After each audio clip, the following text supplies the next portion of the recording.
Hello and welcome to this segment of Arts Talk.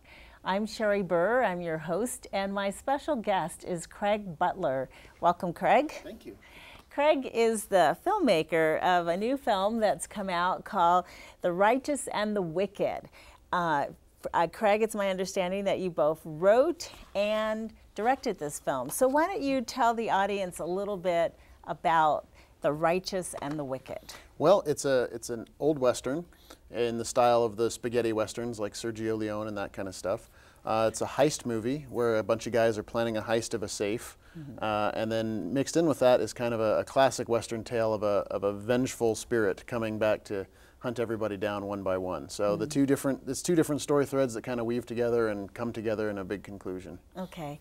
What made you decide to write a Western? Because it's not a genre that's seen too often these days. It's being seen more and more these days. You know, we just had Cowboys and Aliens come out, Lone Ranger's filming here this summer. I think Westerns are making a comeback. But the reason I wanted to is just that I've always loved Westerns. And, you know, what better thing to film in New Mexico where we have nothing but deserts and horses and Old West towns built in the desert and all kinds of stuff. So I always figured that this was a kind of a movie I could do relatively cheaply, but that was something I still had a passion for. Oh, okay. So what were some of your favorite Westerns? Oh, I think my favorite Western is probably Once Upon a Time in the West, the Sergio Leone classic. And then, of course, you know, The Good, the Bad, and the Ugly, and those. I took a lot of inspiration from Bud Boetticher's Westerns, 7 Men from Now being the main example. Oh, okay, great. So can you describe the trailer and then we'll show it for the audience? I'm not sure I can describe the trailer because it's 1 minute of really quick cutting action. Okay. All right. But it's really entertaining. I think they spent as much money on the trailer as I spent on the movie. Really? Yeah. And who do you mean by they? Lionsgate, who distributed the movie. Okay. Let's just talk about that because you are considered a New Mexico success story, right? Because you were able to get distribution for your film. How did that come about? Well, it's an interesting story. Once I had made the movie, I started, you know, going to every contact I could think of and talking to everybody I knew and like, how do you get distribution? How do you get this set up? And nobody knew, nobody had any connections that could help me out. So finally one day I got frustrated and I went to Hastings. I went and pulled off every Western off the shelf and looked for ones that were low budget and recent. And then every single one of those I looked up on IMDb Pro and contacted the distributors for them and just started calling them and emailing them, and finally a couple of them got back to me and one of them came back with the offer that I eventually accepted. Oh, great, great. Okay, so Lionsgate put together the trailer, not you. Yes, yeah, okay. Lionsgate's marketing. Okay, so we're going to pause for a few minutes so the audience can see the 1 minute trailer.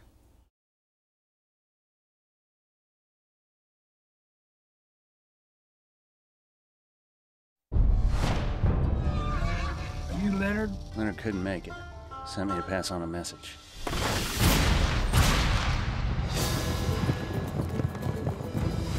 In this land,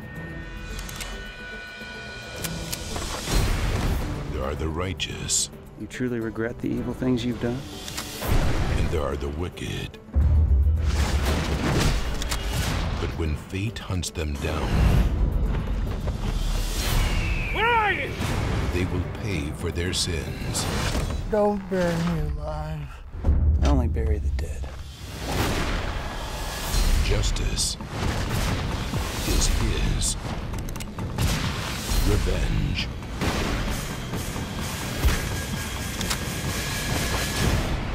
the righteous and the wicked. Guess you think you're gonna kill me too, huh? I am. Look for it on DVD. All right, so trailers are meant to entice the audience. What do you think is enticing about this film? Well, it's kind of funny because I think they used every single gunshot in the movie in the trailer. They really pumped it up, which is not to say that the movie's boring or anything, but it's just sort of like, well, I think what gets people into the movie is the action and the adventure and the suspense of the film. Okay. And I saw the film at the Chemo Theater, and I understand you also had a premiere at the Guild. Yeah. What was the audience reaction when you premiered those two at those two locations? Oh, the audience reaction was great. Both times I had entire crowds standing around afterwards, wanted to talk to me, wanted to ask questions. You know, at the screening you came to, we had a dedicated Q&A session for about half an hour, and got a lot of great questions from people. And so yeah, the audience reaction has been very favorable, I think. A lot of people will stay, you know, wait 20 minutes after the showing just to come up and tell me they loved the movie, and that was it. That's good. And do you think they liked the combination of the drama with the humor? Yeah, I mean, I don't know how much humor there really is. It's more dramatic than anything, but yeah, I think people like the combination of elements. You know, the Western kind of mixed with the crime aspect, kind of mixed with the classic Western loner aspect of it. So I think people like kind of how everything comes together. Okay. So how did you go about assembling your cast? Because the vengeful character is played by a local New Mexico attorney, and are all the filmmakers, actors in the class or in the film, are they all New Mexicans? Yeah, they're all from New Mexico. A lot of them have moved away since the movie, actually. So a lot of them are no longer here in New Mexico. But yeah, they were all local New Mexico actors. I had just a local casting call, and just put together, you know, a couple of the actors I already knew I wanted because I'd worked with them before. But then I had a casting call for the rest, and that's how I discovered the rest of the cast. Okay, so one of the cast members is in the audience today. That's Phil Duran, and he plays Vargas. So how was he part of the casting call, or had you worked with him before? I'd worked with Phil before. Okay. He and I go back a couple movies, actually. So I already had him in mind when I was writing the script, and then once it was finished, I knew I wanted him. So he was part of it from the very beginning. Okay, so let's ask Phil. Let's make sure Phil has the mic. Does Phil have the mic? Yes, good. What attracted you to the part of Vargas? Well, one of the main things I liked about the film itself is that it was a Western. I've always wanted to do a Western, and when I got the opportunity to audition for The Righteous and the Wicked, I jumped at it. I had mentioned to some of the people that asked me about it that if Craig had come to me and said, I'm doing a Western and I want you to be in it, and if any director had come to me and said, I want you to do a Western with me, what would you like to do? I would have said, you know, I want to ride a horse into town and get in a fight in a saloon and get into a gunfight in the street, all those fun Western kind of things. And those are all the kind of things that I ended up being able to do in The Righteous and the Wicked. So, you know, the part just appealed to me right away. Okay. Well, let's pause for a few moments and show the audience a clip from you as Vargas in the film. I thought I told you never to come back to this town. Thought I made it clear. You ain't welcome here. You son of a bitch. Face me when I'm talking to you!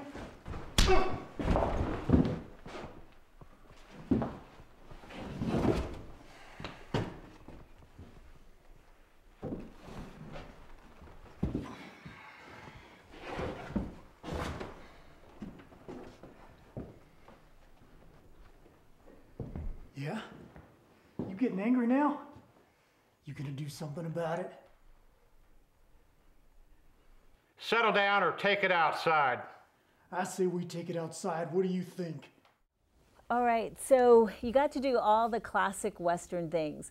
What was your preparation? Had you already had experience riding horses, shooting guns, or did you have to do additional preparation for this role? Yes and no. I did have some very little experience riding horses, but Craig was kind enough to provide riding lessons for us, for those of us who didn't ride very well. So that was very helpful.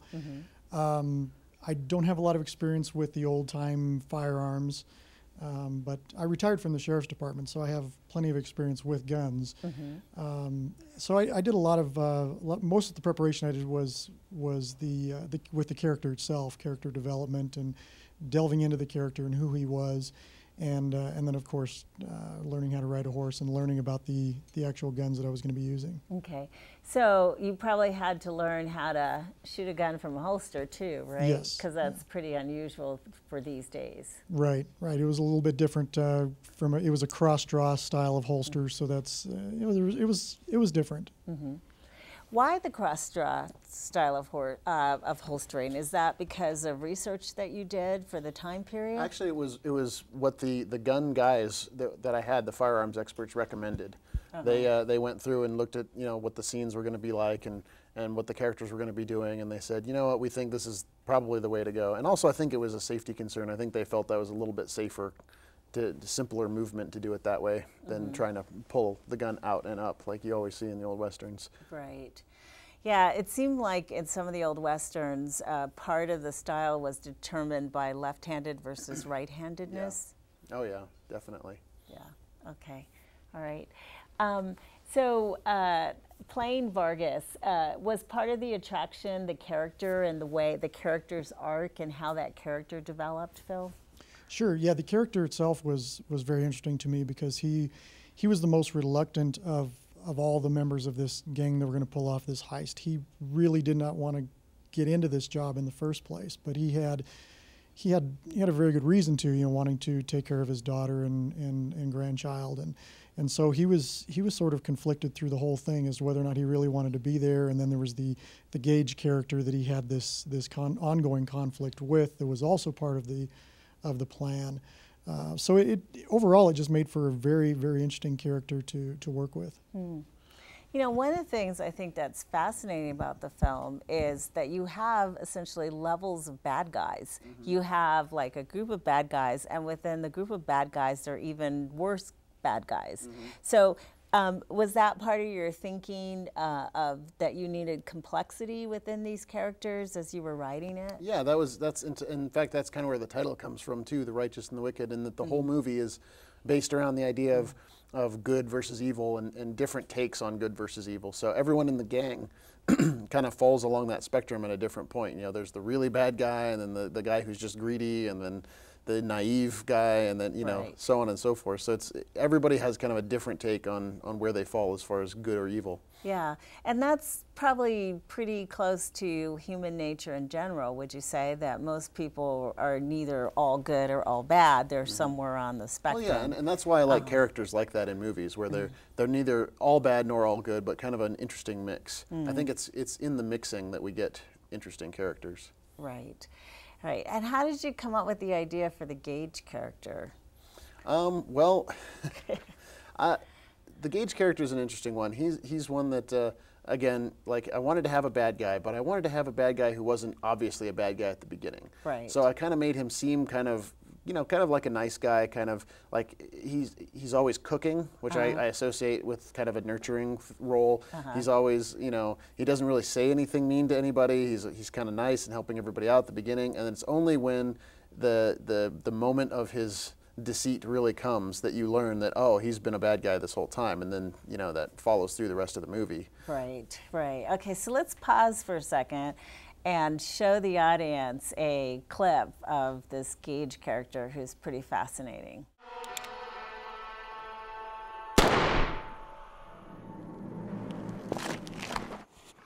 Before you go, there's something I've been wanting to tell you for a long time now. Your daughter's baby is probably mine. But then again, I heard she goes around with a lot of the minors. Sorry. I'm sure she told you that it only happened the one time, and she truly, deeply regretted it. Fact is, she threw herself at me. Not just once. I must have had her a dozen times.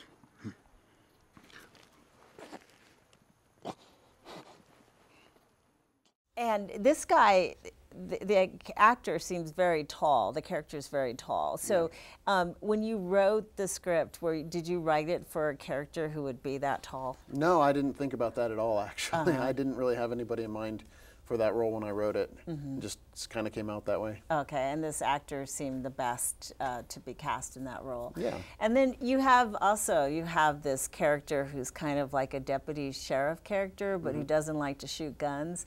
Why, and that's kind of an interesting twist, because you associate law enforcement with people who are comfortable actually shooting. Right.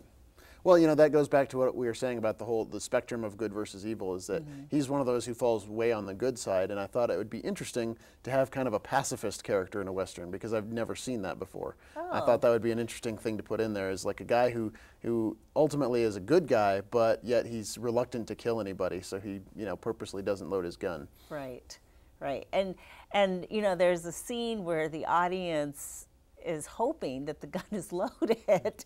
And of course I won't reveal the outcome, but you just kind of have a hope that maybe for once he changed his mind. Well, that's classic foreshadowing, though. You can't reveal a gun is not loaded and then not have it matter later. Right, that's true. That's very true.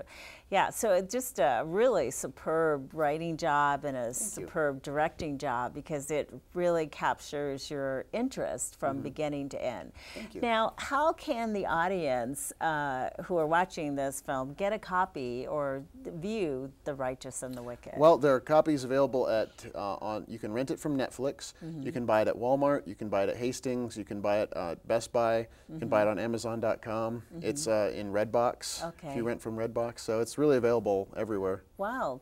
So did you have any thoughts about going for that method of distribution compared to having a box office debut? Well, it wasn't my choice. Oh, okay. Of course, I would have loved to have a theatrical release, but it really depends on what distributor ends up expressing interest and what they want to do with it. So all I was interested in was finding somebody to do the distribution. And then if they had wanted to go theatrical, then I would have been happy to do that, but they decided it was more of a direct-to-DVD kind of a thing. Oh, okay, okay. And do you have any indication of the response so far? Not really, not really. They're supposed to give me reports on the number that they've sold and that kind of thing, but I haven't gotten the first one yet, so I really have no idea, other than I hear from friends all over the country that, oh, I saw it in my Redbox, oh, I saw it at my Walmart, whatever. So I know it got out there, but I don't really know beyond that. That's good, okay. So you don't really, once you sign the contract, when you signed the contract, did it indicate specific avenues, or just basically we're going to distribute it? Oh no, it spelled everything out very specifically, what rights that they're going to have. They didn't tell me what they're going to do, but the contract tells me what rights that they have. Okay. So in fact, I think they have all the theatrical rights to it. That was spelled out in the contract. So if they decide to do that, they are allowed to. Okay. And are you thinking that it will be released and available in Europe and around the world as well? I don't know, because this company only got the North American distribution rights. Oh. So I've been also looking for foreign distributors, but that's another area where I really have no contacts or expertise. Yeah.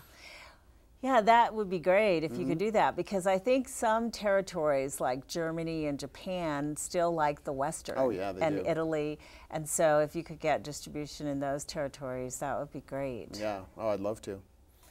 Now, I understand that you have a day job, so can you tell the audience what that is? Oh yeah, I'm a network administrator. I work with routers and switches in networking. Okay, and you have a second day job, right? Because you run Comic-Con? Yes, well I run the Albuquerque Comic Expo, which happens is coming up this June 8th, 9th, and 10th, 2012. Okay, so tell the audience about that Albuquerque Comic Expo. Oh, well, we got a great show lined up. We have Kevin Smith and Jason Mewes, Jay and Silent Bob, coming in to do a live podcast in the Kiva Auditorium at the Convention Center. We're getting a lot of other comic book guests lined up. Nobody I'm allowed to mention yet, but we've got some other great guests that we're just about to sign contracts for, and then we'll be announcing on our website, which is abqcomicexpo.com. And you can go and buy tickets now on that website. So abqcomicexpo.com. That's right. So is this similar in structure to the big Comic-Con that's often held in San Diego? It's similar, yeah, in that it's kind of a fan